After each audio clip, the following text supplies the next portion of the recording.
தமிழில் வந்து நிறைய துணை எழுத்து இருக்குது. இப்போ கா போட்டு அப்புறம் ஒரு துணை எழுத்து போட்டால் அது காவாயிடும். துணை எழுத்துன்னு சொல்லிட்டு நிறைய அது மாதிரி கேன்னா காவுக்கு முன்னாடி ஒரு துணை எழுத்து போட்டால் அது கே. அது மாதிரி கே அப்படின்னாக்கா காவுக்கு முன்னாடி ஒரு ரெட்டு சுழி போட்டு ஒரு துணை எழுத்தை போட்டாக்கா அது கேன்னு ஆகிடும். அப்புறம் கோவுக்குன்னு பார்த்தீங்கன்னா கோவுக்குன்னு தனியாக ஒரு துணை எழுத்து இல்லை. அது மாதிரி கோ அப்படிங்கிறதுக்கும் தனியாக ஒரு துணை எழுத்து இல்லை. கோவுக்கும் தனியாக இல்லை, கோவுக்கும் தனியாக ஒரு துணை எழுத்து இல்லை.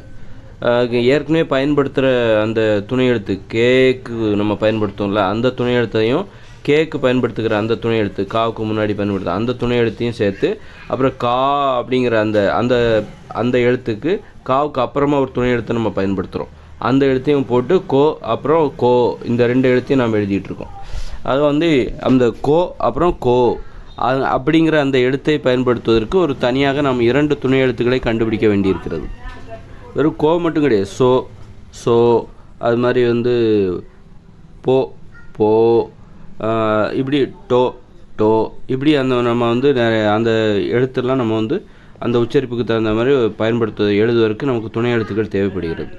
அதனால் அது தனியாக ஒரு துணை எழுத்து கண்டுபிடிச்சா அப்போ இந்த உச்சரிப்புக்கு இந்த இது எப்படி கேக்குன்னு ஒரு துணை எழுத்தை பயன்படுத்துகிறோமோ காவுக்கு முன்னாடி, கேக்குன்னு தனியாக ஒரு காவுக்கு முன்னாடி ஒரு துணை எழுத்தை பயன்படுத்துகிறோமோ, கா அப்படின்னு போடும்போது காவுக்கு பின்னாடி காவுக்கு அப்புறமா ஒரு துணை எழுத்தை நம்ம பயன்படுத்துகிறோமோ, அதே மாதிரி கோவுக்கும் நம்ம என்ன படுத்தணும், ஒரு 2 எழுத்து போதும். கோவில் இப்போ 3 எழுத்து இருக்குது. இதில் கா அப்புறம் வந்து காவுக்கு முன்னாடி ஒரு எழுத்து, காவுக்கு பின்னாடி ஒரு எழுத்து. அதுமாரி கோவிலையும் பார்த்திங்கன்னா கோ அந்த நெடியில் அதில் வந்து காவுக்கு முன்னாடியும் பின்னாடியும் 2 எழுத்து இருக்குது. இப்படி 3 எழுத்து கோ அப்படிங்கிறதுக்கு 3 எழுத்து கொடுத்துருக்காங்க. அது 2 எழுத்து போதும்னு நான் நினைக்கிறேன். அந்த மாதிரி எழுத்து சீர்திருத்தத்தில் நாம் செய்ய வேண்டிய சீர்திருத்தங்கள் இதெல்லாம். அது மாதிரி ஊ என்கிற எழுத்து இருக்குது. ஊ அப்படிங்கிறதுக்கு ஒரு எழுத்து இருக்குது. ஊன்னு போடும்போது ஊக்கு மேலே ஒரு ஆட்டுக்குட்டி லாவை போட்டுரும். அந்த மாதிரி போடாமல் ஊக்குன்னு தனியாக ஒரு எழுத்தை கண்டுபிடிக்கணும். அதாவது ஊ என்பதை குறிக்கின்ற தனியாக ஒரு எழுத்தை நாம் கண்டுபிடிக்க வேண்டும்.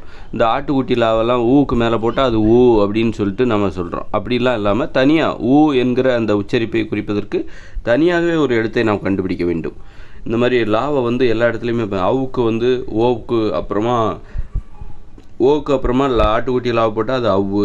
அது மாதிரி ஊ மேலே ஆட்டுக்குட்டி லாவை வரைஞ்சாக்கா அது ஊ அப்படின்னு சொல்லிட்டு நம்ம இந்த ஆட்டுக்குட்டி லாவை வந்து 2 இடத்துல எல்லாம் பயன்படுத்துகிறோம்.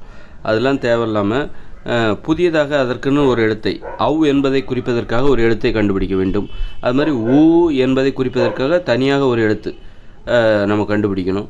பொருத்தமாகவும் இருக்கணும். ஊ என்பதை குறிப்பதற்கு இந்த எழுத்து பொருத்தமாக இருக்கிறது அப்படிங்கிறத பார்த்த உடனே நமக்கு தெரியணும். ஏதோ ஒரு எழுத்து வடிவத்தை உருவாக்கி இனிமேல் இதை வந்து நீங்கள் ஊன்னு உச்சரிங்க அப்படின்னு சொல்லக்கூடாது. ஊ என்பதை பார்த்தாலே அது வந்து அந்த உச்சரிப்புக்கு பொருத்தமாக இருக்க வேண்டும்.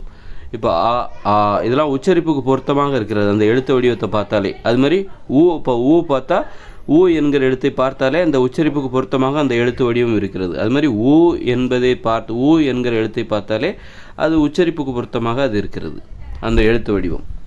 அந்த மாதிரி நாம் வந்து இப்போது ஊ என்கிற எழுத்தில் வந்து அந்த ஆட்டுக்குட்டி லா இருக்குல்ல, அதை மாற்றிட்டு அதை எடுத்துகிட்டு புதிய ஊ என்கிற அந்த எழுத்திற்கு பொருத்தமாக ஒரு எழுத்து உச்சரிப்புக்கு பொருத்தமாக ஒரு எழுத்தை நாம் உருவாக்க வேண்டும். அப்போது பார்த்தோன்னே இது ஊ என்பதற்கு பொருத்தமாக இருக்கிறது என்கிற உச்சரிப்புக்கு பொருத்தமாக இந்த எழுத்து இருக்கிறது அப்படின்னு சொல்லிட்டு நம்ம அதை பயன்படுத்த வேண்டும். அது மாதிரி என்பதற்கு பொருத்தமான ஒரு எழுத்தை நாம் கண்டுபிடிக்கும். இப்போ வந்து ஓவுக்கு அடுத்தால ஒரு ஆட்டுக்குட்டி லாவை போட்டால் ஒலன்னு தானே வாசிக்கணும். ஏன் அவ்வுன்னு வாசிக்கிறாங்க? அப்போ அது தப்பு. ஒலன்னு வாசிக்கக்கூடாது, அவ்வுன்னு தான் வாசிக்கணும் அப்படின்னு சொல்கிறாங்க. அது வந்து தப்பு. அதனால் வந்து இதை பார்த்தா அவ்வு தான், ஒலன்னு யாரும் வாசிக்கக்கூடாது. இப்போ கௌரி அப்படின்னா கிளறின்னு வாசிக்கிறவங்க இருக்காங்க.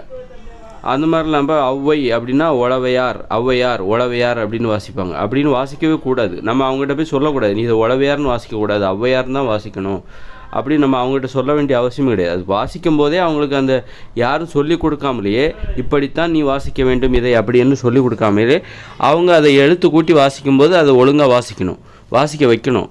அதுக்கு இதெல்லாம் மொழியில் உள்ள தப்பு.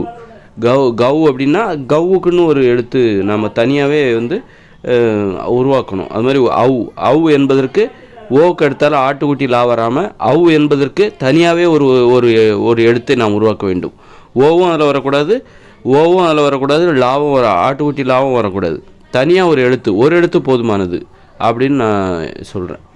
அந்த மாதிரி மொழியில் நாம் நிகழ்த்த வேண்டிய சீர்திருத்தங்கள் இப்படி ஒரு 2-3 இருக்குது. இதை செஞ்சிட்டாக்கா தமிழ் மொழி தனது ஆளுமையில் முழுமையடைந்து விடும், தனது வளர்ச்சியில் முழுமையடைந்து விடும் அப்படின்னு நான் சொல்கிறேன்.